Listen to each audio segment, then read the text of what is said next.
Pessard approche et parmi les incontournables du CDR de Pessard, le vin. Il était donc important de partir à la découverte du patrimoine viticole cachère et découvrir un peu aussi l'œnologie. Nous accueillons Ezra Benamou, président fondateur de la Route des Vins Cachers et de l'Académie du vin cachère. Bonjour à vous. Bonjour. Les amateurs de vin cachère de notre pays sont servis, puisqu'en dehors d'Israël, c'est en France que l'on trouve le plus de vins cachers. Alors c'est exact. La France est un des pays qui produit le plus de variétés de vins cachers au monde.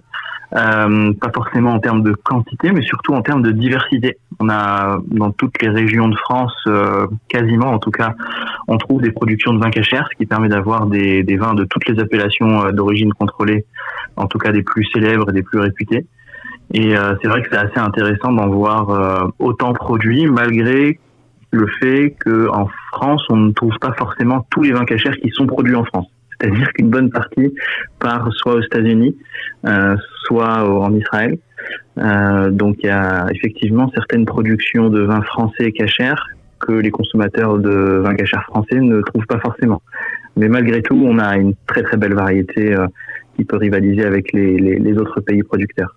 Et l'idée d'une route des vins cachers est liée à une demande de consommateurs curieux d'enrichir leurs connaissances sur le vin qu'ils consommaient.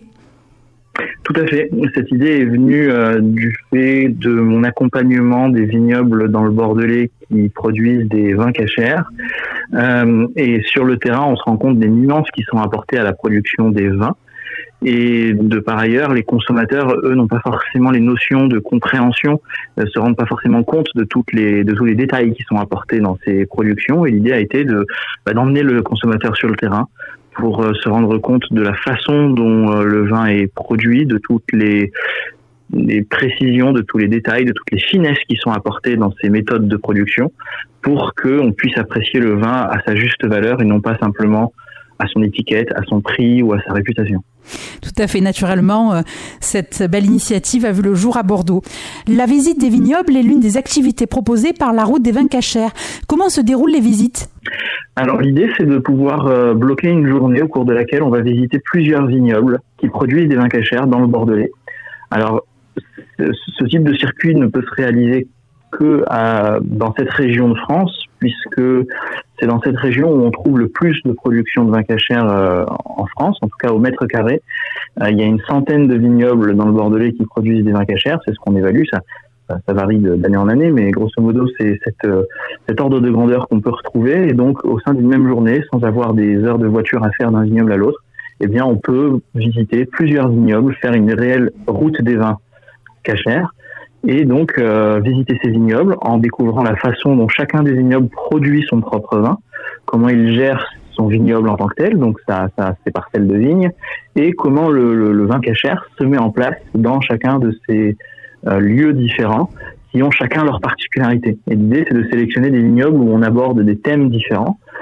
Certains, on va pouvoir apprécier un paysage particulièrement joli. Dans un second vignoble, on pourra au contraire voir des vignobles, des chais de vinification qui sont particulièrement intéressants de par leur modernité ou au contraire de par leur ancienneté.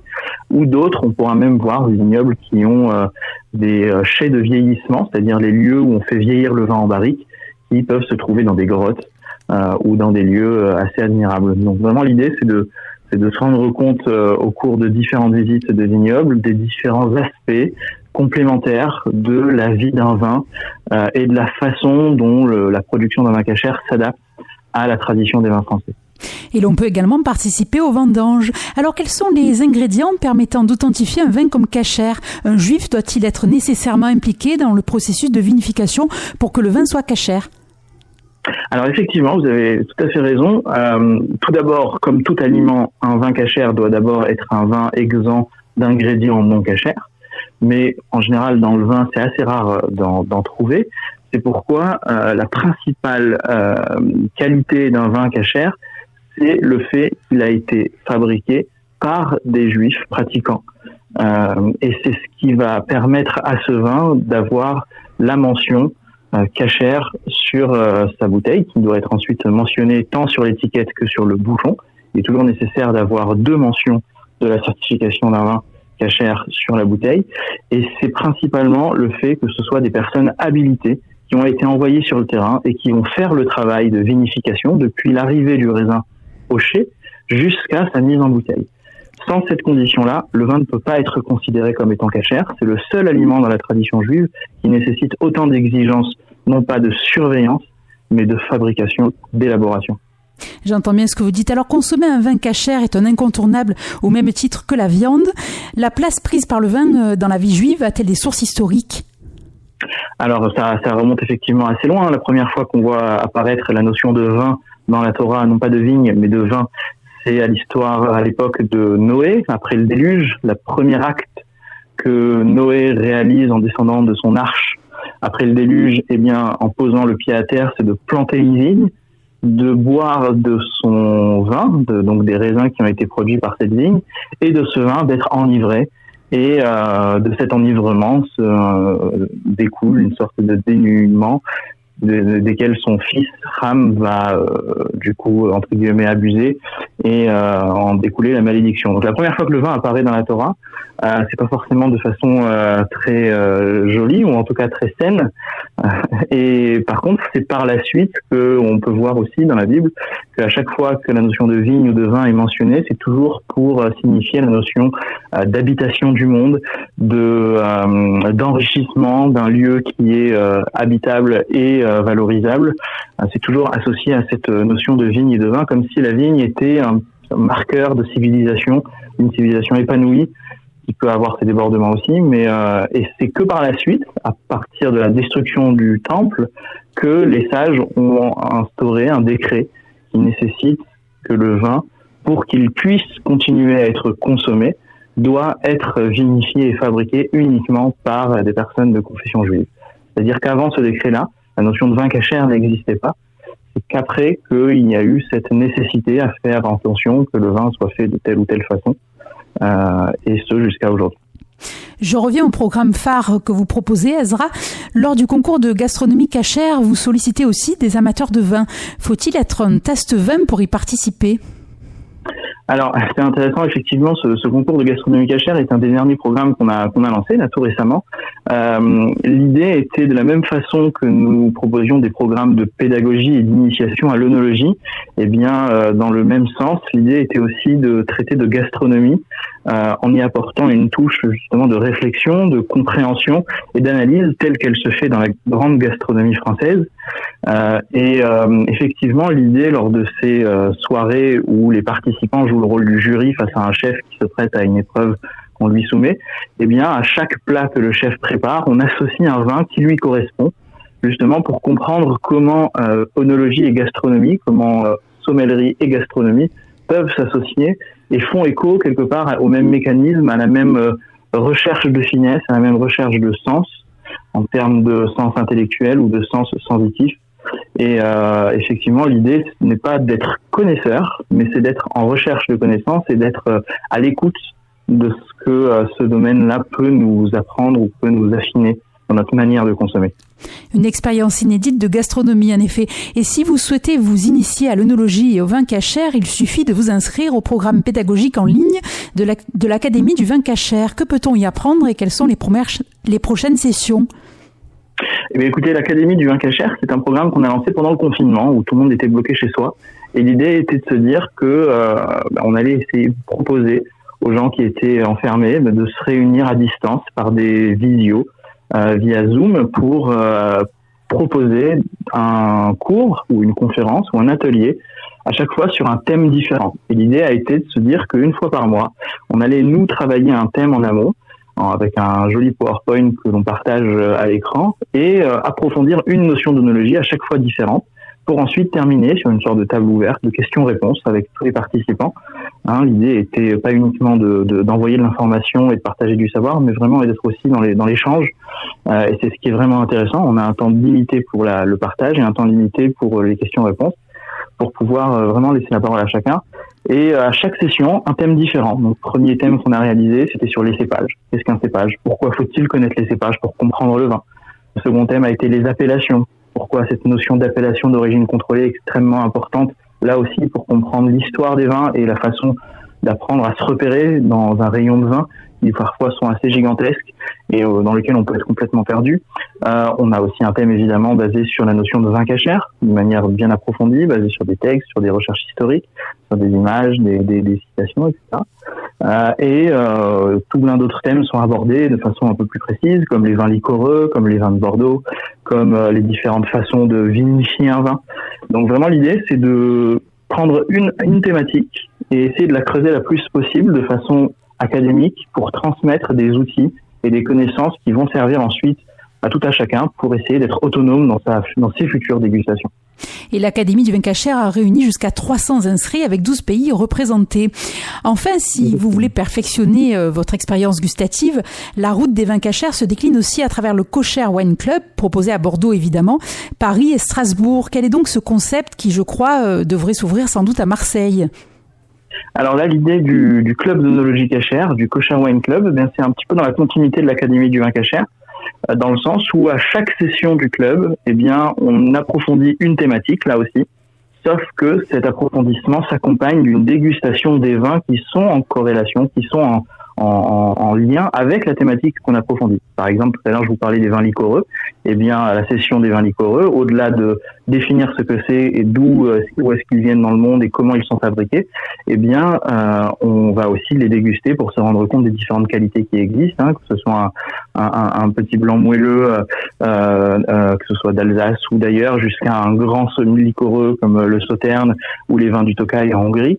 Eh bien, l'idée, c'est de pouvoir les déguster. Et ce qui est intéressant dans le club, c'est qu'on se débrouille, nous, en tant qu'organisateurs, à faire venir des vins qu'on ne trouve pas en France, qui sont distribués sur d'autres marchés, soit sur le marché américain qui est florissant, soit sur des tout petits marchés parce que ce sont des toutes petites productions qui sont réalisées que pour des locaux, des consommateurs locaux.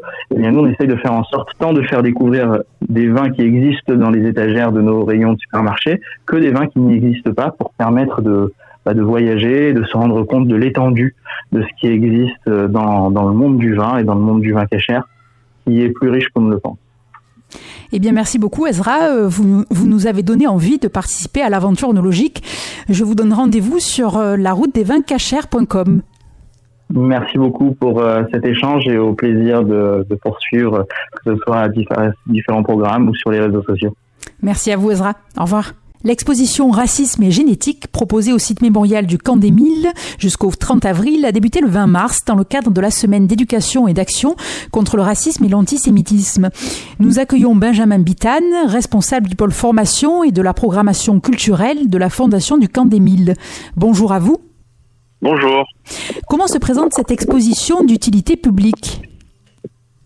Alors c'est une exposition qu'on a co-conçue avec l'INSERM, le CNRS, Aix-Marseille Université et l'établissement français du sang.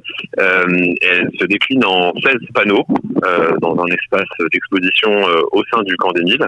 Et à travers ces panneaux, on essaye de donner des explications, donner des informations à nos visiteurs à partir du collège autour de cette question qui est essayer d'expliquer comment est-ce que justement ces théories pseudo-scientifiques qui apparaissent à partir du début du 19e siècle autour de l'existence de différentes races et de hiérarchie entre ces races est scientifiquement complètement fausse.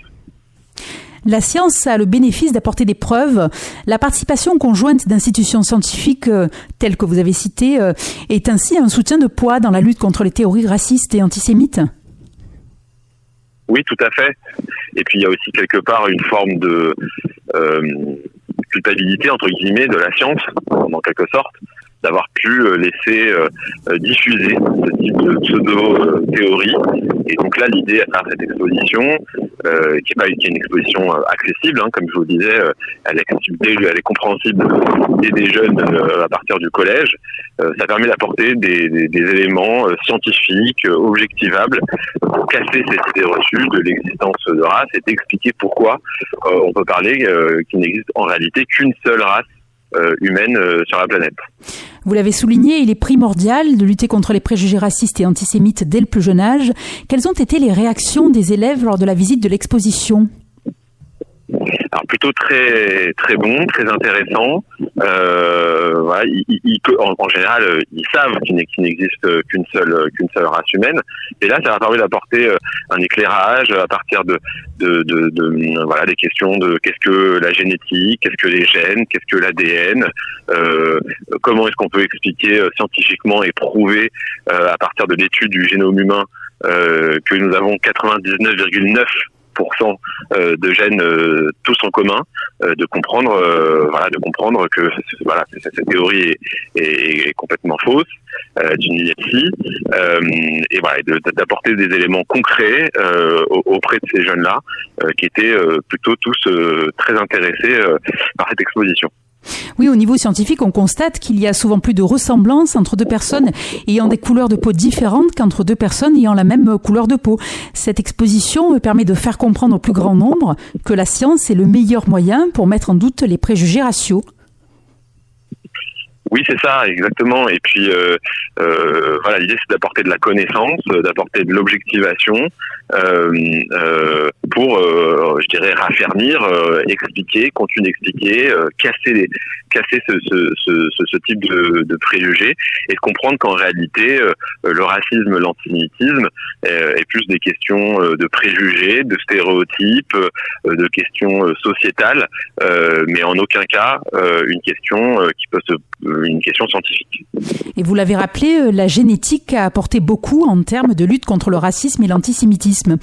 Alors c'est avec l'avènement de la science moderne que sont apparues des théories pseudo-scientifiques visant à justifier la prétendue existence de plusieurs races humaines et leur hiérarchisation. Comment l'expliquer ? Historiquement ? Oui. Oui, en fait, tout simplement, à partir du début du 19e, à la fin du 18e et début du 19e, à la fin du 18e, voilà, c'est l'apparition d'un début de sciences modernes. On commence à tout classifier. On va classifier les plantes, on va classifier les animaux. C'est le début de nos musées d'histoire naturelle. On profite des voyages des grands explorateurs comme Thomas Cook, par exemple, pour y amener des scientifiques qui vont prendre des plantes, qui vont prendre des animaux, qui vont dessiner des croquis, qui vont hiérarchiser. C'est aussi l'apparition du dictionnaire de l'encyclopédie, de Diderot et d'Alembert. Et dans cette logique qu'on pense scientifique de classer, on va aussi y classer les êtres humains. On va mesurer les crânes et va apparaître ces théories où on pense que il y a aussi de la même manière qu'il y a une hiérarchie entre les animaux, il y a une hiérarchie entre les plantes, des familles, etc. Il y aurait la même chose du côté des êtres humains, avec très souvent ce biais, on va dire, de l'ethnocentrisme qui va vouloir mettre forcément l'homme occidental avec un grand H au sommet de cette hiérarchie.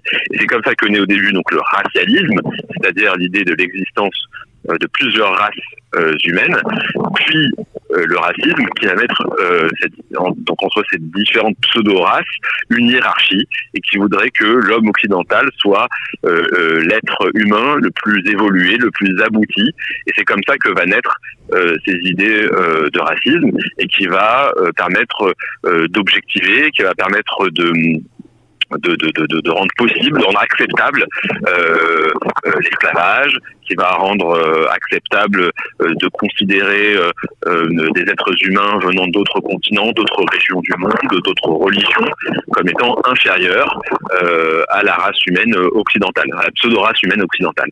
Et donc ces idées vont se diffuser tout au long du XVIIIe, du XIXe siècle, avec par exemple les zoos humains qu'on a connus en Europe à la fin du 19e et au début du 20e siècle, et qui a malheureusement trouvé son caractère, je dirais, le plus extrême, avec l'apparition des génocides et la Shoah en particulier, et ces formes de l'horreur de la Shoah et ce qu'on a pu faire, ce qu'on a pu croire, comment on a pu déshumaniser des gens et les génocider, qui fait qu'à partir des années 50, la science d'un seul coup a un espèce d'électrochoc et va réfléchir et va œuvrer et va mener des recherches pour casser ces théories apparues à partir de la fin du XVIIIe et le début du XIXe siècle.